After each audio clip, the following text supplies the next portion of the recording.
저희 아들이 이제 곧 운전면허증을 받습니다.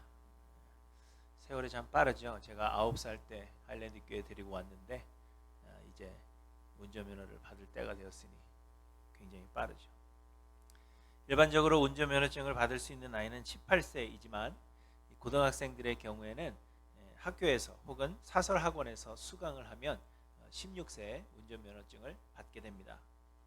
그래서 학생들은 15세가 되면 운전 수업을 받게 되고요. 그리고 16세가 되면 이제 시험을 치르고 운전면허증을 받게 되는 것입니다. 그래서 제 아들도 지난 학기에 학교에서 운전 수업을 했고요. 지난 12월에 16세가 되었습니다. 하지만 처음 수업을 시작하고 나서 9개월이 지나야 운전면허를 받을 수 있다 하는 그러한 조항이 있어서 제 아들은 올해 5월 말 이후에 이제 운전면허증을 받게 됩니다. 그런데 학교에서 운전 수업을 하는 경우에 운전 성적이 좋으면 DMV에 가서 다시 실기 시험을 치르지 않아도 되고요. 그냥 가서 운전면허증만 받아오면 됩니다. 학교에서 받은 그 성적을 그대로 인정해 주기 때문에 시험 없이 그냥 면허증을 받아오면 되는 겁니다. 은근히 제 아들 자랑이 되었는데요.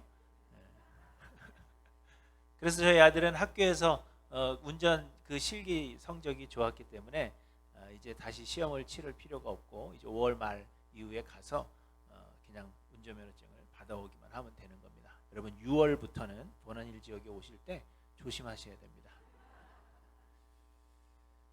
그런데 수업은 이미 끝이 났고 또 시험에 대한 면제를 이제 받았지만 아직 면허증을 받으려면 몇 개월이 지나야 하기 때문에 5월 말 이후에 시험 없이 면허증을 받아오려면 학교에서 시험에 통과했다 하는 어떤 증명서를 받아야 하는 것입니다. 학교에서 선생님이 사인을 해준 증명서를 발부해 주어야 하는데 학기가 끝났음에도 불구하고 게으른 저희 아들이 그 증명서 받아오기를 너무나도 주저하고 있어서 제가 몇 번을 다그쳐서 결국에는 그 증명서를 받아왔습니다. 그것이 없으면 시험에 통과했다는 것을 증명할 수가 없기 때문입니다. 그런데 여러분 우리의 구원이 이와 같은 것입니다. 우리는 하나님의 은혜로 이미 구원을 얻었습니다. 우리의 구원은 하나님의 조건 없는 선택하심과 예수 그리스도의 십자가 사역으로 말미암아 하나님께서 우리에게 거저 주시는 은혜이기 때문에 우리의 구원은 태초부터 이미 예정되어진 일입니다. 곧 구원을 얻은 자들은 세상에 태어나면서부터 이미 구원을 받았다 하는 것입니다. 우리가 어린아이들에게 유아 세례를 주는 그 이유가 바로 거기에 있는 것입니다. 우리는 이미 하나님의 은혜로 구원을 받았습니다. 우리의 구원은 태초부터 정해진 하나님의 은혜입니다. 그러나 우리는 아직 구원에 이르지 못했습니다. 곧 우리가 아직 하늘나라에 다다르지 못했다는 것입니다. 우리는 여전히 이 땅을 살아가야 하며 예수 그리스도께서 다시 오시는 그날에 우리는 모두 하나님의 심판대 앞에 서야 하는 것입니다. 그런데 여러분 그때 하나님께서 우리를 심판하시는 그 근거는 우리의 행위가 아니라는 것입니다. 우리가 세상을 어떻게 살았는지, 어떠한 삶을 살아왔는지 그것을 통하여 하나님께서 우리를 심판하지 아니하신다는 것입니다. 우리가 선을 행했다든지 계명을 잘 지켰다든지 종교 생활을 열심히 하고 교회 봉사를 열심히 했는지 그것을 가지고 우리를 판단하지 않으신다는 것입니다. 대신 우리의 구원은 하나님께서 이미 예정하신 것이고 예수 그리스도께서 십자가에서 이미 우리를 위하여 이루어 놓으신 일이기 때문에 하나님께서 우리를 이미 구원하셨다는 그 사실을 증명하기만 하면 되는 것입니다. 그런데 여러분 우리는 무엇으로 우리의 구원을 증명할 수 있겠습니까? 여러분 하나님 앞에 서실 때 무엇으로 여러분의 구원을 증명하실 거예요? 믿음이죠. 믿음입니다. 하나님은 우리의 믿음을 보시고 우리를 하늘나라로 인도하신다는 것입니다. 그래서 성경은 우리가 믿음으로 구원을 얻는다. 그렇게 말씀하고 있는 것입니다. 그런데 여러분, 이 믿음은 이미 구원 얻은 자들에게 구원 얻었음에 대한 확증으로 하나님께서 우리에게 주시는 선물입니다. 하나님께서 우리에게 보내주사 우리 안에 거하게 하신 성령께서 우리에게 주시는 것이 믿음입니다. 그래서 믿음은 공로가 아니며 우리가 믿어서 구원을 얻지 않습니다. 믿음은 우리가 믿기로 선택하는 것이 아닌 하나님의 선물입니다. 우리의 구원은 은혜에 의하여 믿음으로 말미암는 하나님의 선물입니다. 그렇기 때문에 우리의 신앙생활은 구원을 얻기 위해서 노력하는 것이 아니라 우리의 믿음을 점검하는 것이 우리의 신앙생활이라 하는 이야기입니다.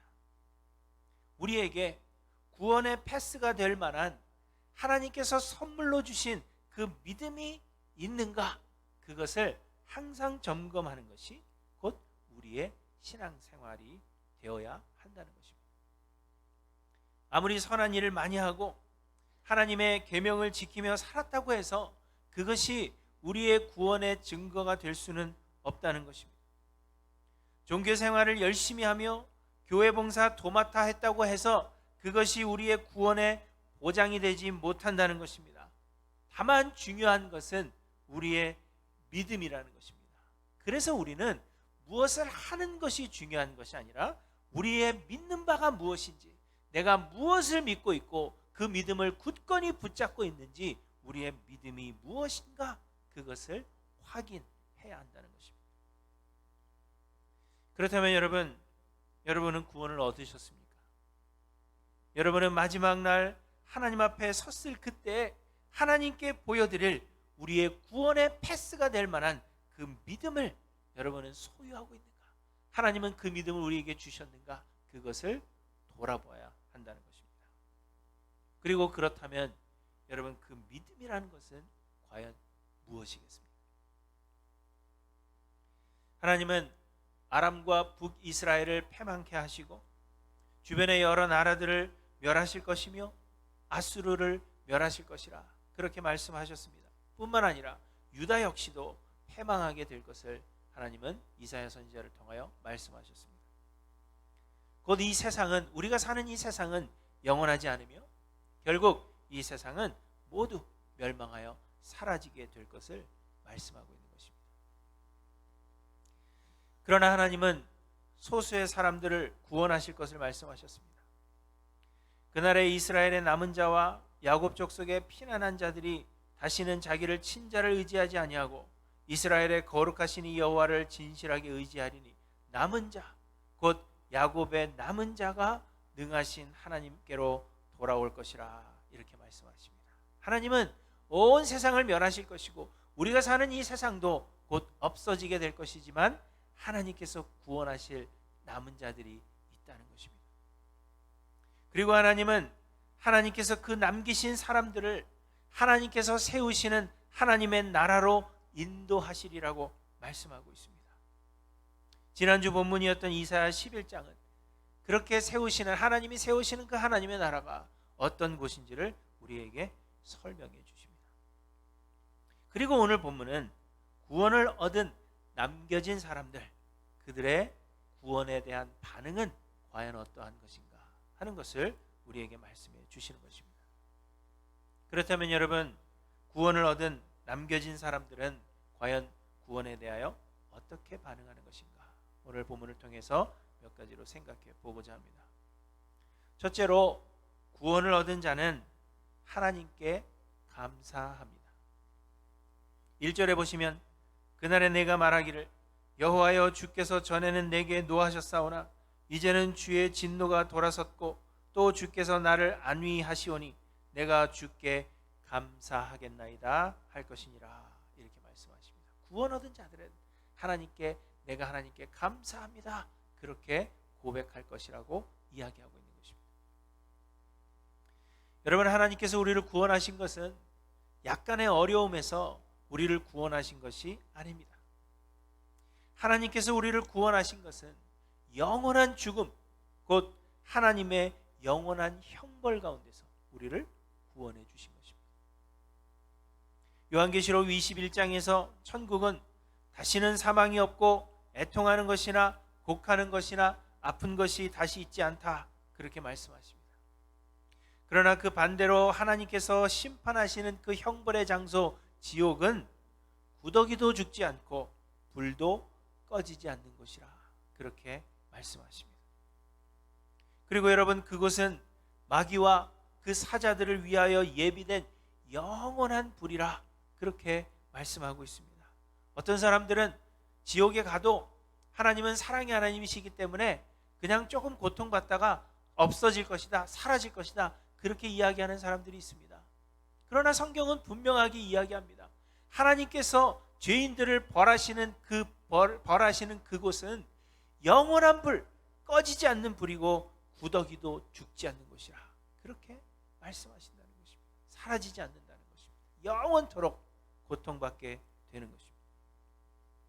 그것은 단지 혀를 서늘하게 하기 위해서 손가락 끝에 물 한 방울을 간절히 구해도 얻을 수 없는 그러한 곳이고, 성경에 보시면 죽기를 구하여도 죽지 못하고 죽고 싶으나 죽음이 그들을 피하는 그러한 무시무시한 곳임을 우리에게 말씀하고 있습니다. 그런데 여러분, 우리는 이러한 무시무시한 형벌 가운데서 구원함을 얻었다는 것입니다. 그저 잠시 어디 한 군데 아프다가만 그러한 고통에서 우리를 구원하신 것이 아니라 영원한 형벌, 그 무시한 형벌 가운데서 구원함을 얻었습니다. 그렇기에 우리는 우리에게 구원을 주시는 하나님께 감사하지 않을 수가 없다는 것입니다. 그래서 오늘 본문에서도 주께서 전에는 내게 노하셨사오나 이제는 주의 진노가 돌아섰고 또 주께서 나를 안위하시오니 내가 주께 감사하겠나이다, 이렇게 말할 것이라 말씀하고 있는 것입니다.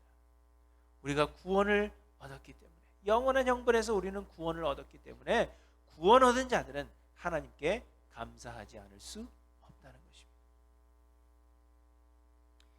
그런데 여러분, 감사한다 하는 것은 더 이상 바라는 것이 없음을 이야기하고 있는 것입니다. 우리는 이 문제만 해결되면 내가 더 이상 바랄 것이 없다, 이런 이야기를 하죠. 혹은 너무 좋은 것을 얻게 되었거나 좋은 것을 보게 되었다면 이제는 죽어도 여한이 없다, 이런 이야기를 합니다. 그런데 하나님의 구원은 우리의 영혼의 문제를 해결해 주신 것입니다. 하나님의 구원은 이미 언급한 대로 무시무시한 영원한 형벌에서부터의 구원이며 우리에게 하늘나라에서의 영원한 생명과 기업을 허락해 주신 것입니다.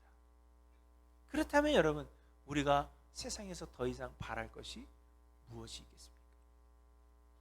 하나님께서 우리에게 영원한 것, 그 좋은 것을, 하늘나라를 우리를 위하여 예비해 주셨는데 세상에서 더 바랄 것이 무엇이 있겠느냐 하는 것입니다. 사도 바울은 나는 비천에 처할 줄도 알고 풍부에 처할 줄도 알아 모든 일 곧 배부름과 배고픔과 풍부와 궁핍에도 처할 줄 아는 일체의 비결을 배웠다, 그렇게 말하면서 어떠한 형편에서든지 나는 자족하기를 배웠다, 그렇게 고백합니다.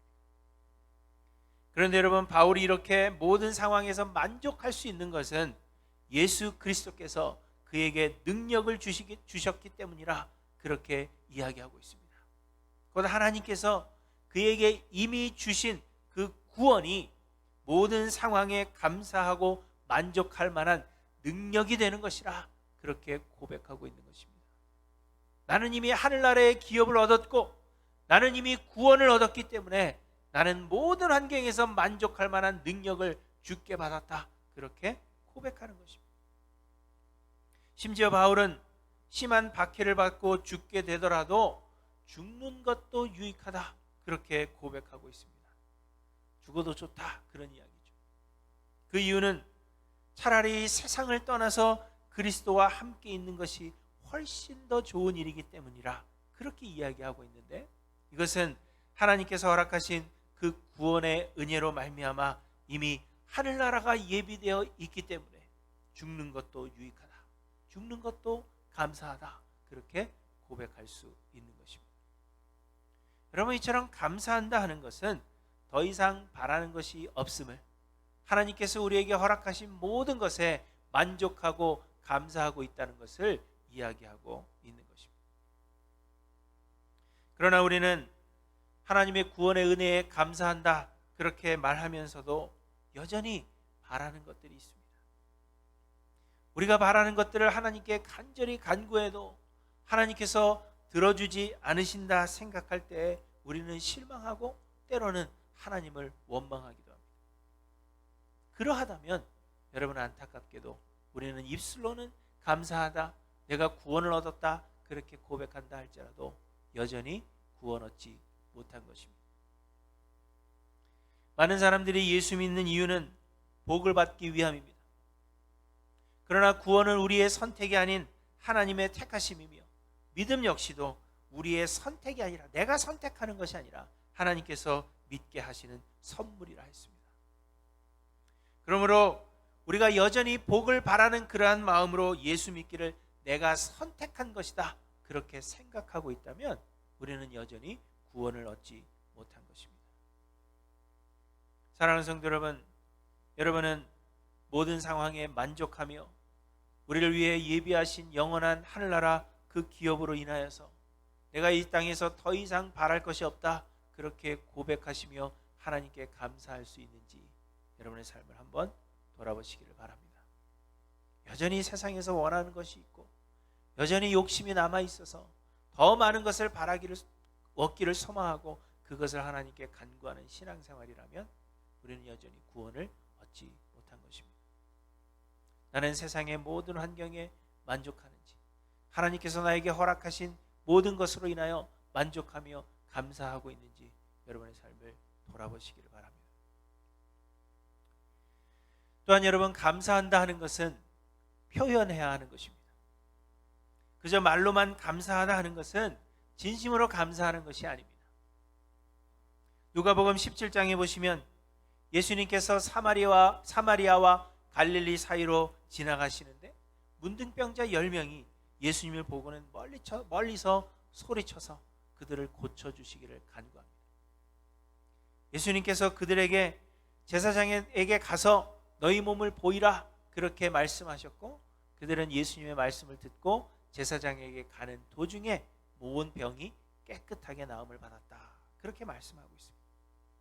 그런데 그 10명 중에서 단 한 사람, 사마리아 사람 하나만 예수님께로 돌아와서 예수의 발 앞에 엎드려 감사했다. 다른 성경에는 살해했다 그렇게 이야기하고 있습니다. 그래서 예수님은 이 한 사람에게 내 믿음이 너를 구원하였느니라 이렇게 말씀하십니다. 예수님께 돌아와 감사를 표현한 이 사람만 구원의 선포를 듣게 된 것입니다. 나머지 9은 육신의 질병에 고침을 받았죠. 그러나 영혼의 구원의 선포를 듣지 못했습니다. 그러나 단 한 사람, 주께로 돌아와 주님께 그 감사의 마음을 표현한 이 한 사람은 예수님께서 내 믿음이 너를 구원하였다 구원의 선포를 하셨다는 것을 여러분 기억하시길 바랍니다. 이처럼 감사의 마음을 표현하는 것이 진정한 감사이며 그런 사람이 구원을 얻은 사람임을 우리에게 말씀해 주고 있는 것입니다. 사랑하는 성도 여러분, 여러분은 하나님께 진정으로 감사하시는지 돌아보시길 바랍니다. 그리고 둘째로 구원을 얻은 자는 하나님을 찬양합니다. 본문 2절에 보시면 구원을 얻은 자들이 이렇게 노래합니다. 보라, 하나님은 나의 구원이시라. 내가 신뢰하고 두려움이 없으리니 주 여호와는 나의 힘이시요 나의 노래시며 나의 구원이심이라. 또한 5절에 보시면 여호와를 찬송할 것은 극히 아름다운 일을 하셨음이니 이렇게 말씀하고 있습니다. 이처럼 구원 얻은 사람들은 하나님을 찬양하는 사람들입니다. 하나님께서 사람을 만드신 것은 사람들로 하여금 하나님을 찬양하게 하시기 위함이라고 성경이 이야기하십니다. 이사야 43장 21절에 보시면 이 백성은 내가 나를 위하여 지었나니 나의 찬송을 부르게 하려 함이라. 사람이 사는 목적은 하나님의 영광을 찬양하는 것입니다. 그러나 우리의 죄악이 하나님과 우리 사이를 내었고 하나님께서 그 얼굴을 가리워서 우리를 듣지 않으시게 했다. 성경은 또한 말씀하십니다. 우리의 죄가 하나님께 예배하지 못하게 했다는 것입니다. 그러나 하나님은 하나님의 독생자 예수 그리스도를 보내사 십자가에서 죽음으로 우리의 죄값을 대속하신 그 이후로 하나님과 우리 사이에 화목이 되게 하셨습니다. 그래서 우리는 다시 하나님을 찬양할 수 있게 되었다는 것입니다. 하나님께서 우리를 구원하시면 우리로 다시금 하나님을 찬양하게 하시기 위함이라는 것입니다. 그저 우리의 평안함을 위해서 우리를 구원하신 것이 아니라 우리로 하여금 다시금 창조의 목적 하나님을 찬양하는 그 일을 하게 하시기 위해서 우리를 구원하신 것입니다. 에베소서 1장에 보시면 하나님께서 우리를 구원하심에 대하여 이렇게 이야기하십니다. 이는 그의 사랑하시는 자 안에서 우리에게 거저 주시는 바 그의 은혜의 영광을 찬미하게 하려는 것이라. 이렇게 말씀하십니다. 창조의 목적도 찬양이며 우리를 구원하신 구원의 목적도 하나님을 찬양하는 것입니다. 그러므로 여러분, 구원을 얻은 자들의 반응은 하나님을 찬양하는 것입니다. 하나님께서 아무런 공로도 없는 자들을 아무런 조건 없이 은혜로 구원하셨으니 구원의 은혜를 입은 자들이 하나님을 찬양하게 되는 것은 지극히 당연한 것입니다. 하나님은 우리의 찬양을 받으시기에 합당하신 분이십니다. 우리는 하나님만을 찬양해야 합니다. 하지만 우리의 찬양이 진정 하나님의 영광과 은혜만을 찬양하는 것인지 우리는 돌아보아야 하는 것입니다. 실상 우리는 찬양이라는 이름 아래로 많은 노래들을 부르고 있지만 사실 찬양이 아닌 그러한 경우가 더 많은 것입니다. 저는 설교 후에 찬양을 고르는 일에 굉장한 어려움을 겪습니다. 설교 준비하는 것만큼이나 설교 후 찬양 한 곡을 고르는 것이 굉장히 힘이 듭니다.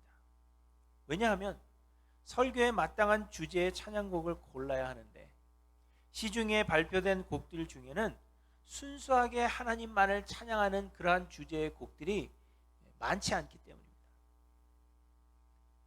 하나님이 이러한 분이십니다. 제가 설교하고 그 하나님을 찬양해야 되는데 그 설교 주제에 맞는 찬양곡을 찾을 수가 없기 때문입니다. 대신에 세상에 존재하는 그 찬양곡이라는 것들을 보면 하나님께서 우리에게 복 주시기를 간구하는 내용이나 하나님이 우리를 보호하시고 인도하시며 우리를 어려움 가운데서 구원해 주시고 우리를 위로해 주시기를 소망한다는 그러한 내용들이 사실은 주를 이루고 있습니다. 자세하게 보시면 많은 곡들이 찬양이라는 이름 아래 사실은 하나님을 찬양하는 것이 아니라 우리의 욕심, 하나님 나를 지켜주시고 하나님 나를 보호해 주시고 하나님 나 위로해 주시고 하나님 나에게 복 주시고 이처럼 우리의 욕심을 위한 그러한 노래들이 수도 없이 많다는 것입니다. 그래서 찬양곡 고르는 것이 너무도 힘이 드는 것입니다. 하나님을 찬양하는 그러한 주제들의 곡들도 하나님의 광대하신 그 영광에 비해서 그 주제들이 너무도 제한적입니다. 하나님은 크신데 하나님의 성품은 너무나도 크고 그 지혜는 깊고 하나님을 뭐 하나로 표현할 수가 없는데 우리가 부르는 찬양곡들의 그 주제는 너무나도 편협되어 있어요. 그저 하나님은 사랑이시라, 하나님은 우리를 구원하셨다, 이 두 가지 주제밖에는 찾을 길이 없습니다. 여러분, 이처럼 우리는 사실 하나님을 그리 많이 찬양하지 않습니다. 또한 우리는 하나님을 찬양한다 말하면서도 사실은 우리 자신을 높이는 그러한 경우가 대부분입니다. 내가 고통 중에서 열심히 하나님을 섬겼더니, 내가 고통을 당하고 삶이 힘들고 어렵지만 그런 가운데서도 하나님을 열심히 섬겼더니 하나님께서 결국에는 나에게 복을 주셨다. 여러분, 이것은 나를 높이는 것입니까? 하나님을 높이는 것입니까? 나를 높이는 거죠. 내가 고통 중에도 열심히 하나님을 섬겼기 때문에 하나님 나에게 복 주셨다는 거예요. 누굴 높이는 거예요? 나를 높이는 거예요. 고통 중에도 열심히 하나님을 섬긴 나를 높이고 자랑하는 것입니다. 그런데 여러분, 이러한 생각과 이러한 말들이 우리 가운데 얼마나 많이 존재하는지 모릅니다. 우리는 이런 식으로 하나님을 찬양하지 않습니다. 사랑하는 성도 여러분, 여러분은 어떠하십니까? 여러분은 여러분의 삶에서 얼마나 하나님을 찬양하십니까?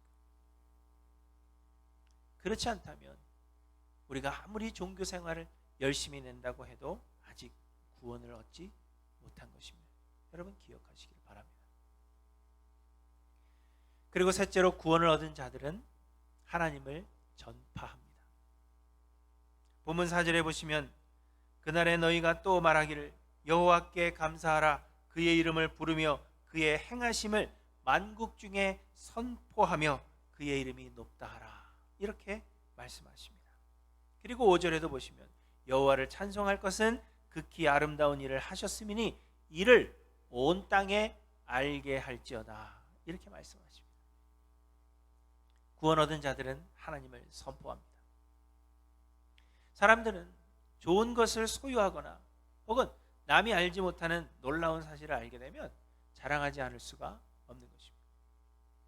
아이가 좋은 학교에 가거나 혹은 좋은 직장을 다니게 되었다 하면 우리는 이를 알리고 싶어 합니다. 상을 받아왔다고 하면 이를 알리고 싶어 하고, 남편이 승진을 했다고 하면 이 또한 알리고 싶어 합니다. 그 운전 좀 잘해가지고 시험 안 보게 되는 것이 얼마나 대단한 일이라고 설교 시간에 자랑하는 거 보세요. 자랑할 게 오죽 없었으면 그걸 자랑하겠습니다. 좋은 곳에 여행을 다녀와도 그곳에서 본 아름다운 것들을 우리는 자랑하고 싶어하는 것입니다. 알리고 싶어하는 것입니다. 하물며 하나님의 사랑과 은혜를 우리가 경험하고 아무런 조건 없이 우리와 같은 죄인들이 구원을 받아 하나님의 나라를 맛보고 있다면 여러분, 이를 전하지 않을 수 없는 것입니다. 초대교회 당시 사도들은 예수 그리스도의 은혜를 우리가 전하지 않을 수 없다, 그렇게 고백했습니다. 대제사장들과 사두개인들이 예수님의 제자들을 위협하면서 예수의 이름으로는 아무에게도 아무 말도 하지 말라, 그렇게 경고했을 때 베드로가 요한은 대답합니다. 우리는 보고 들은 것을 말하지 아니할 수 없다, 이렇게 이야기합니다. 하나님의 은혜가 너무 큰 것이고 내가 받은 그 구원이 주체할 수 없는 크신 하나님의 사랑이기 때문에 내가 보고 들은 이것을 전하지 않을 수 없다는 것입니다. 사도 바울은 다메섹 도상에서 예수 그리스도를 만난 이후에 성경을 보시면 그가 즉시로 각 회당에서 예수가 하나님의 아들이심을 전파했다, 그렇게 이야기하고 있습니다. 다메섹은 바울의 집이 아니에요. 다메섹으로 가던 길은 예수 믿는 자들을 잡아서 예루살렘으로 후송하기 위해서 가던 길에 빛을 보고 예수님을 만난 겁니다. 그래서 다메섹에 잠시 머물고 있는 거예요. 눈이 멀었으니까. 그런데 눈을 뜨고 예수 그리스도에 대해서 듣게 된 이후로 즉시로 집으로 돌아간 것이 아니라 다메섹에서 예수 그리스도의 은혜를 전했다는 것입니다. 또 성경은 말씀하십니다. 사울은 힘을 더 얻어 예수를 그리스도라 증언하여 다메섹에 사는 유대인들을 당혹하게 하니라, 이렇게 말씀하십니다. 예레미야 선지자는 내가 다시는 여호와를 선포하지 아니하며 그의 이름으로 말하지 아니하리라 하면 나의 마음이 불붙는 것 같아서 골수에 사무치니 답답하여 견딜 수 없나이다, 이렇게 고백합니다. 하나님의 말씀을 아무리 전하여도 유다 백성들은 예레미야의 그 전하는 말씀을 듣지 않았습니다. 오히려 어떻게 했어요? 예레미야를 잡아다가 때리고 그를 가두어뒀습니다. 그래서 더 이상 전하고 싶지 않지만 전하지 않으려고 하면 하나님의 말씀이 내 안에 뜨거운 불처럼 사무쳐서 내가 어찌할 수가 없다, 그렇게 고백하고 있는 것입니다. 여러분, 전도는 제가 여러 번 강조한 대로 우리가 교리를 전하여서 사람이 믿도록 설득시키는 것이 아니라 오늘 본문이 말씀하시는 대로 하나님께서 행하신 극히 아름다운 그 일을 사람들에게 알리는 것입니다. 내가 받은 은혜, 내가 받은 구원, 내가 하나님께로 받은 그 사랑, 그것을 전하는 것, 그것이 전도라는 것입니다. 그리고 그 말을 듣고 믿든지 믿지 않든지 그것은 하나님의 계획하심 가운데 있는 것입니다. 그러므로 여러분, 하나님이 우리를 구원하시기 위해 행하신 그 놀라운 일들과 또 하나님의 그 놀라우신 성품을 여러분들은 전하고 계시는지 삶을 돌아보시기를 바랍니다. 은혜로 우리를 구원하신 하나님께서 구원받았음의 확증으로 주시는 것이 믿음입니다. 그런데 하나님께서 주신 이 믿음을 소유한 자들은 하나님께 감사하고 하나님을 찬양하며 하나님을 선포하는 자들이라는 것입니다. 사람들은 믿음 좋은 사람, 그 사람이 누구냐 그렇게 이야기할 때 종교생활 열심히 하고 계명을 지키며 사는 사람, 그래서 세상에서 복을 많이 받은 사람, 그러한 사람이 믿음이 좋은 사람이라 그렇게 말할 것입니다. 그러나 구원에 이르는 믿음이 좋은 사람은 우리의 구원이 전적인 하나님의 은혜임을 아는 사람입니다. 나에게 아무런 공로가 없지만 하나님께서 나를 그저 은혜로 구원해 주셨음을 아는 사람, 그런 사람이 믿음이 좋은 사람입니다. 하나님이 나의 구원이시며 하나님이 나의 힘이시며 하나님이 나의 노래이시며 하나님만이 나의 구원이심을 아는 사람, 그래서 하나님께 감사하지 않을 수 없고 하나님만을 찬양하지 않을 수 없고 그 하나님의 은혜를 전하지 않을 수 없는 사람, 그 사람이 믿음이 좋은 사람이며 하나님께 구원을 얻은 사람인 것을 오늘 본문이 우리에게 말씀해 주시는 것입니다. 여러분, 우리를 구원하시는 하나님의 구원은 하나님의 은혜입니다. 이는 구원에 있어서 우리에게는 아무런 공로가 없다는 것을 이야기하는 것입니다. 하나님은 태초에 구원 얻을 자들을 예정하셨습니다. 하나님의 독생자 예수 그리스도를 보내주시고 십자가에서 죽게 하심으로 우리의 모든 죄값을 대속하셨습니다. 또 하나님은 하나님께서 남겨두시기로 작정하신 자들에게 성령을 보내사 예수를 그리스도로 믿는 그 믿음을 선물로 주시는 것입니다. 그리고 그 믿음이 구원의 확증이 되어서 우리는 최후 구원에 이르게 되는 것입니다. 그러므로 구원 얻은 자들 안에는 성령이 거하고 계십니다. 우리 안에 하나님의 영이 거하고 계신다는 것입니다. 그렇기 때문에 하나님께 감사하고 하나님만을 찬양하며 하나님을 전파하는 것은 은혜로 구원 얻은 자들에게서 나타나는 자연스러운 반응이 아닐 수가 없다는 것입니다. 사랑하는 성도 여러분, 여러분은 구원을 얻으셨습니까? 오늘 진지하게 여러분의 개인에게 질문해 보셔야 합니다. 여러분, 구원을 얻으셨습니까? 마지막 날 하나님 앞에 섰을 그때 하나님이 이미 나를 구원해 주셨습니다, 그렇게 확증으로 보여줄 수 있는 믿음을 여러분 선물로 받으셨습니까? 여러분은 하나님께 감사하고 모든 환경에서 만족하며 하나님께 감사하고 하나님만을 찬양하며 또 하나님을 전하며 살아가고 있는지 여러분을 돌아보셔야 합니다.